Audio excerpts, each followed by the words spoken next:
In 1975, two things appeared that changed our world forever: A Course in Miracles and the Altair 8800. And what, you may ask, could a mind training course and the world's first personal computer possibly have in common? Well, it all has to do with perspective. For the 6,000 years or so of recorded human history, before 1975, the perspective of the greatest minds in the world has been that life is but a dream. Have you ever had a dream, Neil, that you were so sure was real? What if you were unable to wake from that dream? How would you know the difference between the dream world and the real world? And the real world? And the real world? And the real world? And the real world? And the real world?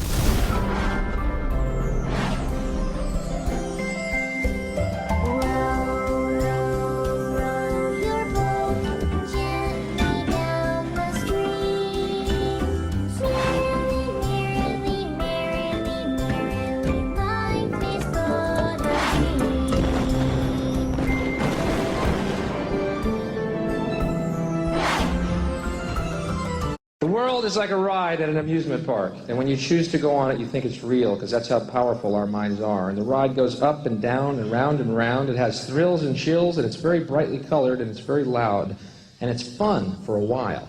Some people have been on the ride for a long time, and they begin to question, is this real, or is this just a ride? And other people have remembered, and they come back to us, and they say, hey, don't worry, don't be afraid, ever, because this is just a ride. Up in the sky! It's a bird! it's a plane! I was 15 in 1975, and I've grown up with this 6,000-year-old perspective of an analog world. And from the perspective of an analog dream, my world is made up of energy and matter, molecules, frequencies, words.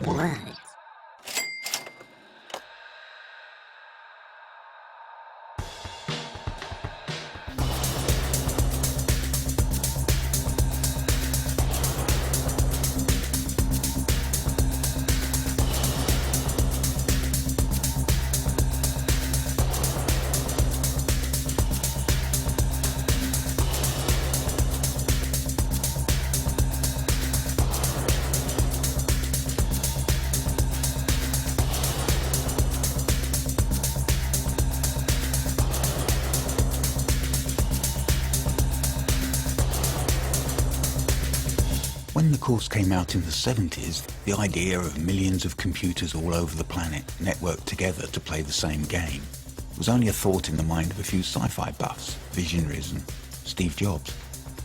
Now it's part of our everyday experience. I begin to think of my body as a biocomputer unit, where the brain is just part of the hardware which forwards the signals telling the body what to do, see, and feel. My unconscious mind is running the ego program, which sends signals to the brain that control my perceptions. So you're saying we're all just there's some entity that program the universe, and we're just expressions of their code. To answer your question more directly, I have in my life come to a very strange place because I never expected that the movie The Matrix might be an accurate representation of the place in which I live. How do you think will virtual reality tie in the future of transportation which you are working on? Thank you. Well, maybe we're in a simulation right now. Yeah.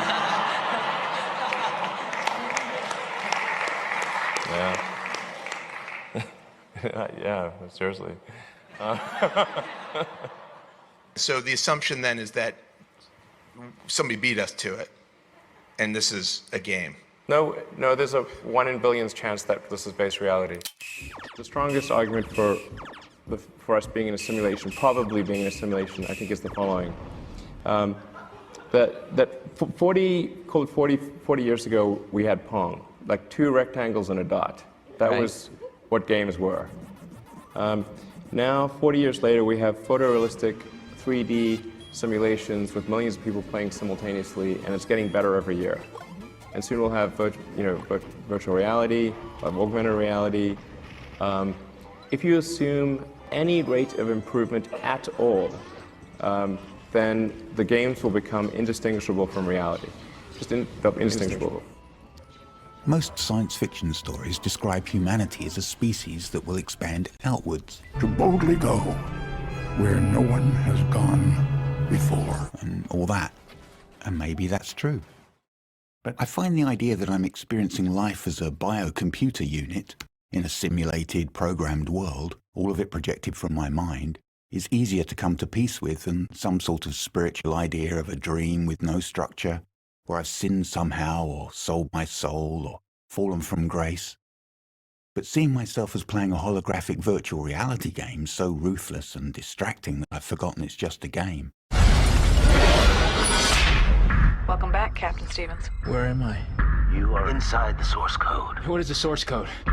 It's a computer program, Captain.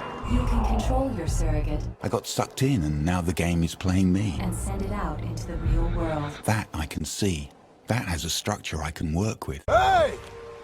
Hey! You boys been coming up the pronghorn. I thought I'd come down here. You're all so tough.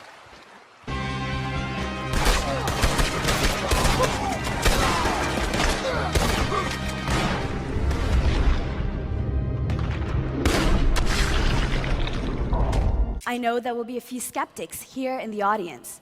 But with these 4 pieces of evidence, you just might find yourself believing what I'm about to tell you. That we may be living in a simulated universe, a computer-generated reality. Go away from me, please! Things have started to change. That's all that's happened. You know that deep down, don't you? No, things have not started to change, Uncle. Things have started to end. We can't control the way things happen in this world. We can only control how we react to them. What are you doing here? You're trying to destroy my life. Why are you doing this to me? Because I'm your uncle, and I love you.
And here I am still.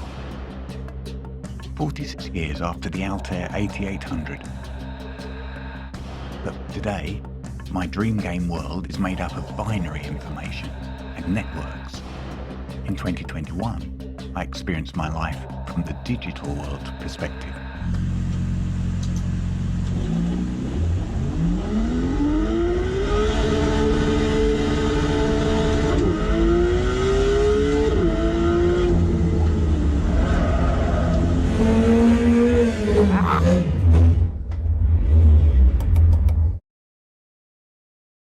And from the digital world perspective, I live in my mind.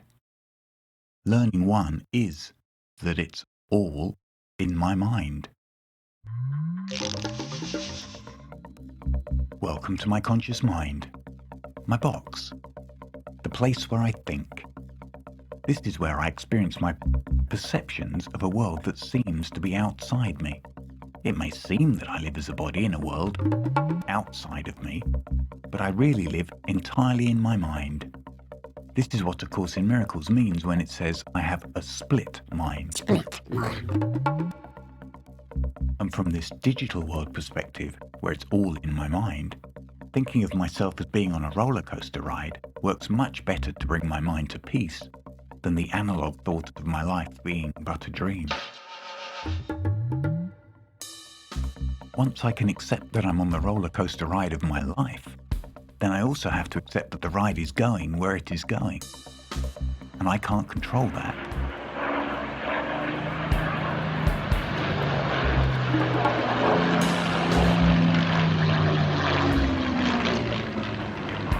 But in that instant of releasing control over what's happening outside of me in the world, where I am at the effect of my experience, in that instant, I restore to myself the power to choose in my mind. I can't change what's happening outside my mind in the world. The ride is going where it's going. I can't change the ride, but I can change how I'm thinking about the ride. I can be at the cause of my experience. It's just a ride. And we can change it anytime we want. It's only a choice. No effort, no work, no job, no savings of money. A choice right now between fear and love. The eyes of fear want you to put bigger locks on your door, buy guns, close yourself off. The eyes of love instead see all of us as one. Right? We've got this framework, this pattern in our minds of the way that the world works. And we don't have to think about it on an ongoing basis because we know we've got mental models of how things work. But if your mental model diminishes you or a part of you or shames you, I think it's about time that we change some of our mental models.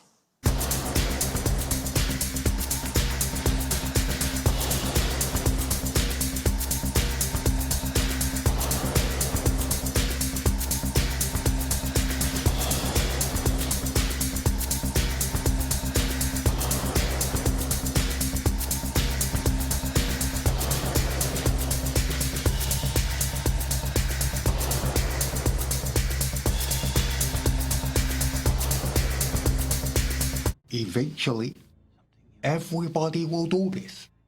This is a compulsory course. Only when you do it is what you decide. Otherwise, you'll stay here forever. And you'll get so miserable, you will eventually decide you want some peace of mind. And once you want peace of mind, you've got to look for another way. And this is the other way. There are only two. And this is number one. Up to you now.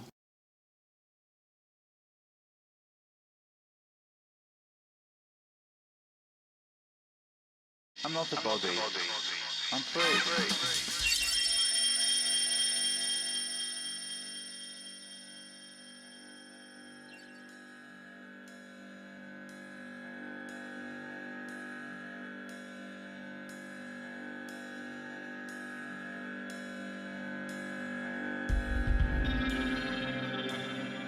I'm not a body.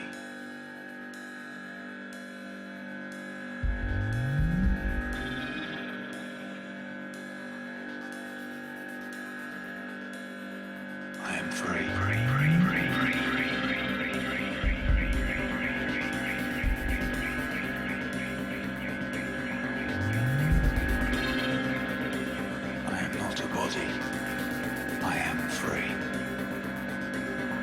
I am still as God created me.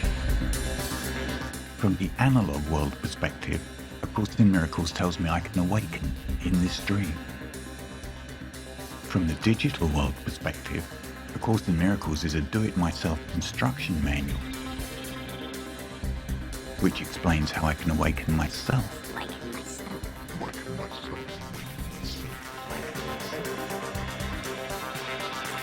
From my dream game. I'm free.